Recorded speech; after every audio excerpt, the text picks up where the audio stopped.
Hey guys, it's Courtney with Your House Fitness, and I'm here just to give you some tips on how to get a smaller waist, okay? So that's a very popular question in the fitness world. So the first thing I would generally suggest is nutrition, okay? So, I mean, most people know, you should eat 5 bags of chips for dinner, okay? But a lot of it comes down to understanding your macronutrients, your micronutrients. Are you drinking enough water? That's a huge one. The biggest thing I've noticed actually is most of the time the waist issue is bloat. So why are you bloated all the time? I would have to go to the nutrition, right? So it's really important to learn your macros and micros.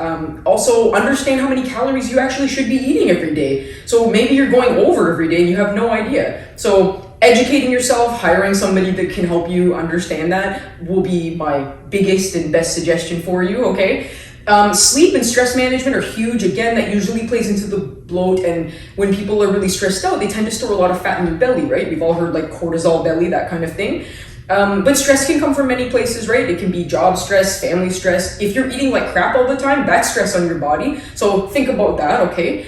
The second thing, of course, would be strength training. So, I mean, you can do cardio all day, and I'm an endurance athlete first and foremost, okay? You can do cardio all day, but I mean, it's not generally going to tone you here, right? So it might be a good way to lose a little bit of weight and help with that stress management.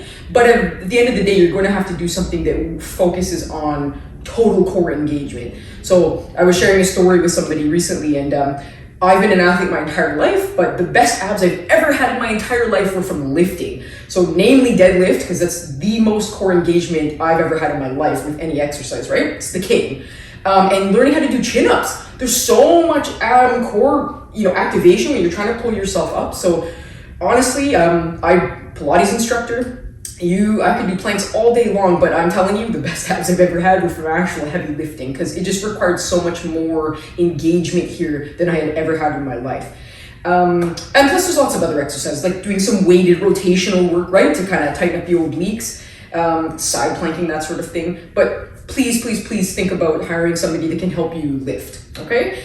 And then of course the third part would just be the cardio for sure, but making sure it's more focused. So I generally find if that's your number one goal and that's it, you're just trying to, shrink the waist, probably doing more explosive type cardio. And again, this is coming from an endurance athlete, okay? I'd probably be doing stuff that's going to burn more fat, like in a shorter amount of time than focusing on something where I'm just on an elliptical for 5 hours, okay? Total waste of your time, don't bother.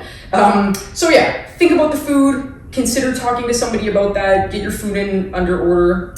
Drink enough water. Make sure you get enough sleep. Manage your stress. Do eventually practice some heavy lifting and a little bit of cardio, but focus more on like HIIT type training, okay? So hopefully that helps you out. That's been my biggest success, so hopefully it's something that can help you as well, all right? Anyway, any questions, shoot us an email, shoot us a line, and we'll talk to you later. Bye.